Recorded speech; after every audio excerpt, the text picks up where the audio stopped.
I'm Allendale's chief meteorologist Ryan Martin with a look at your midday weather update. At midday here, the latest surface analysis shows the Central Plains filling in quite nicely with showers and thunderstorms. A nice batch of moisture across southern parts of Nebraska. Actually, probably where they don't need it right now because of Husker Harvest Days going on, but that's the way it usually happens. Same thing for Farm Progress Show and a lot of other major farm shows out there through the year. But yeah, we're seeing scattered showers all the way basically from central South Dakota where the cool front is, all the way down to that action in southern Nebraska. There's a low moving out of eastern Colorado into western Kansas. I think this is going to be the next focal point here later this afternoon. Could see some good strong shower and thunderstorm action extend from that low all the way up to the one that's going to be pushing toward the Sioux Falls and Sioux City area over the course of the next few hours. We've still got this cluster of thunderstorms that just refuses to die over central parts of Illinois as well. This is kind of backing harvest up just a little bit. You know what? If you'd have looked at this Sunday night, saw the cluster when it was back in portions of eastern Nebraska moving into Iowa, and said it would self-sustain this long, if you'd have told me that, I probably would have laughed. Just didn't see this being able to hold true, but it has. There's been a nice little microclimate and micro-scale convective system here that's been able to feed off of itself, so we're already moistening up this atmospheric profile ahead of this front. If anything, this is probably going to lead to even better rains, bigger rains across the western and central Corn Belt as this front moves through over the next 24 to 48 hours. I continue to see some 1 to 2 inch rains with general coverage, and then probably some 2 to 3 inch rains on a more isolated basis over eastern parts of Iowa, southeastern Minnesota, southern Wisconsin, western Illinois. I think there's going to be some heavy rains in there. And then, I'm looking for them to try and fall off just a little bit, but some models are saying those heavy rains could actually hold together, move through the rest of Illinois, through Indiana and Ohio over the next 24, 36 hours as well. So we're definitely going to have to keep an eye on that as we move forward. Then this front is going to be the one that brings in the cool air. Definitely looking at the cool air still coming.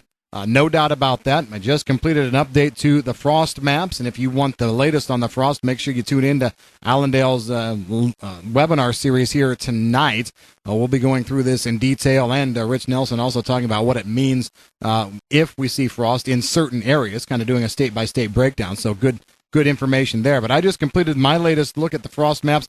I'm actually expanding the area of temperatures in that 35 to 40 degree range. Going to kind of expand it to cover a lot more areas. I think the bulk of that is probably going to be in that 37 to 40 degree range. You're going to see a lot of 37, 38 degree temperatures posted as we go through early Friday morning. But we're also looking at frost potential still back extreme western parts of the Dakotas and into Montana, Wyoming, Nebraska Panhandle, places like that. But you will notice on my maps then that we've actually shifted that delineation line a little bit farther west. So there's going to be a lot of areas in that upper 30s to near 40 range where, yeah, you can see some patchy frost in low-lying areas, but nothing along the killing frost lines. We're expanding that area. Cool air is here. We're going to see that shift eastward then Saturday morning as well, but then we're pretty much done with it. Next round of precipitation still looks like it wants to work in as we go through the middle to end of next week. Going to be seeing that come out of the Central Plains. As a matter of fact, as we go from the 18th to the 20th, could be seeing anywhere from 1/2 to 2 inch rain totals coming into the plains and trying to push into the western Corn Belt. That front then kind of dies out. It actually stretches, so you get real heavy rains in the Great Lakes region around the 21st and then down into Texas. But in between, the rains kind of stretch out, squeeze out a little bit. They're not as big of a deal. Still looking at that, trying to work its way through. Amounts, I'd say, for the Corn Belt, I'm comfortable with saying 1/2 to 1 inch generally, probably 1 to 2 up north, 1 to 2 way south, but generally 1/2 to 1 for probably 70% of the Corn Belt. And then we're going to be drying things down as we go into the longer term period. So after the 19th, 20th. What really is something that I want to watch going forward, the morning models, especially the GFS, which again is not my favorite model, really kind of swung the pendulum the other way, trying to put in a very, very wet period for the last 7 days of the overall forecast.